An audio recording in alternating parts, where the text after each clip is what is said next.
An interview of Satan the Cursed One from Kitab al-Awa'il. May Allah guide, protect and help us from the whispers of Shaitan. Once, our beloved Prophet Muhammad, peace be upon him, was walking out with his companions from the back side of Jannat al-Baqi, Medina. As he was stepping out, he saw a very old man with a colorful hat on his head, a colorful belt with diamonds around his waist, a bell in his left hand and a net in his right hand. This old man said, Assalamu alaikum ya Rasulullah, O Prophet of Allah, may the peace of Allah be upon you, to our beloved Prophet, peace be upon him. The Prophet, peace be upon him, did not reply to his salam. This old man knew very well why our Prophet, peace be upon him, did not return his salam. After all, this old man was not like any other man, he was Shaitan, the Cursed One. Then Shaitan said, Salamullahi alaikum ya Rasulullah, Allah's peace be upon you, O Prophet of Allah. Then our Prophet, peace be upon him, accepted his salam. Now the companions of the Prophet, peace be upon him, understood that this was the Cursed One, Shaitan. And they were all surprised to see the Cursed One personally. Without any fruitful results, Shaitan attempted to misguide even the prophets and imams. Shaitan, the Cursed One, used to meet with the prophets to answer their questions. In fact, it was obligatory on him, the cursed Shaitan, to answer the questions of the messengers of Allah. Our beloved Prophet, though he possessed full knowledge, asked Shaitan the following questions for the sake of his companions. Our beloved Prophet asked, O Shaitan, what is this hat? Shaitan, the Cursed One, O Prophet of Allah, my colorful hat is this world. I present this world with all transient materialistic goods, perishable benefits, and temporary enjoyments. Once a person gets caught by this colorful hat of mine, then that person stays in my control and forgets all about the hereafter. The Prophet asked, Shaitan, what is this belt you are wearing with gold and diamonds around your waist? Shaitan, the Cursed One said, O Prophet, this is my second weapon which keeps my backbone strong. O Prophet, when believers do not fall into my trap by my hat, then I use this weapon.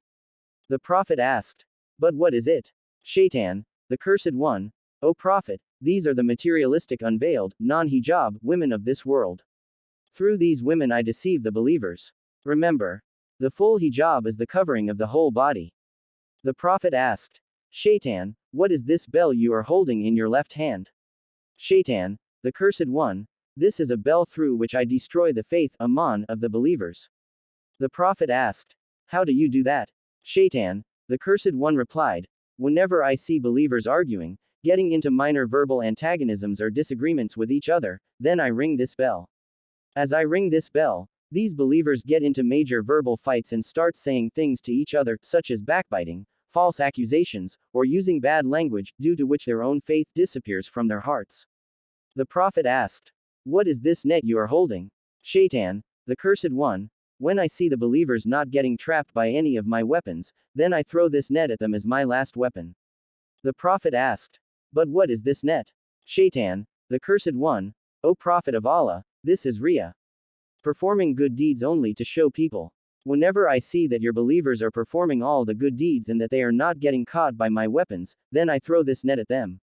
By stepping into this net, their good deeds, which they performed for Allah, become invalid.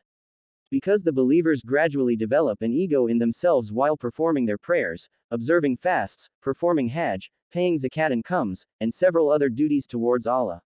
They perform all these and other good deeds, but after they get caught by my net, they show their good deeds to others and think that they have done a favor for Allah by performing such good deeds.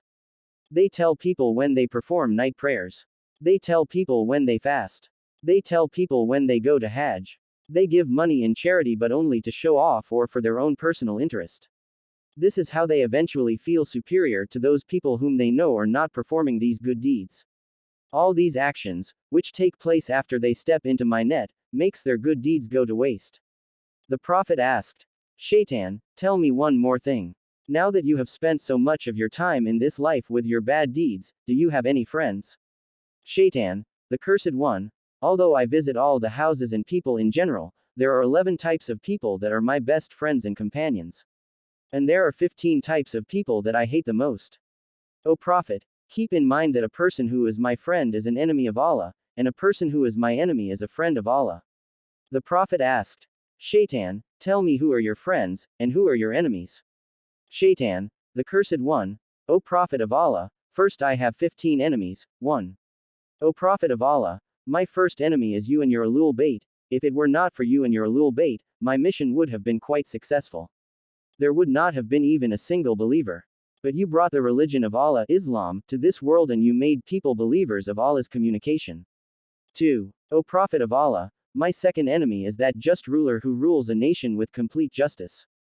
3. O Prophet of Allah, my third enemy is that rich person who does not have any ego nor feel super to poor people around him. 4. O Prophet of Allah, my fourth enemy is that businessman who conducts his business with justice. 5. O Prophet of Allah, my fifth enemy is that scholar alim who fears Allah and practices what he preaches. 6. O Prophet of Allah, my sixth enemy is that specific believer who works to show others the path of truth. Who offers the knowledge of obligatory wajibat and forbidden haram duties of Allah. This person is undoing all of my hard work. 7. O Prophet of Allah, my seventh enemy is that person who doesn't listen to what is forbidden, doesn't look at what is forbidden, and doesn't eat what is forbidden. 8. O Prophet of Allah, my eighth enemy is that believer who keeps himself clean all the time. A person who remains in wudu and who wears clean clothes. 9. O Prophet of Allah, my ninth enemy is that person who has a big heart, who spends his money for the sake of Allah. 10. O Prophet of Allah, my 10th enemy is that person who gives charity, sadaqah, only in the name of Allah. 11. O Prophet of Allah, my 11th enemy is that person who reads, memorizes and acts according to Qur'an. 12. O Prophet of Allah, my 12th enemy is that person who recites Salat al-Layl, prayers recited after midnight and before the Salat of Fajr. I am always afraid of this person. 13. O Prophet of Allah, my 13th enemy is that person who pays his khums, zakat, and other obligatory sadaqah, charity. 14. O Prophet of Allah, my 14th enemy is that person who observes hijab, veil, and safeguards her hijab. 15. O Prophet of Allah, my 15th enemy is he who performs his worship, ibadat, without having any thoughts except for the thoughts of Allah.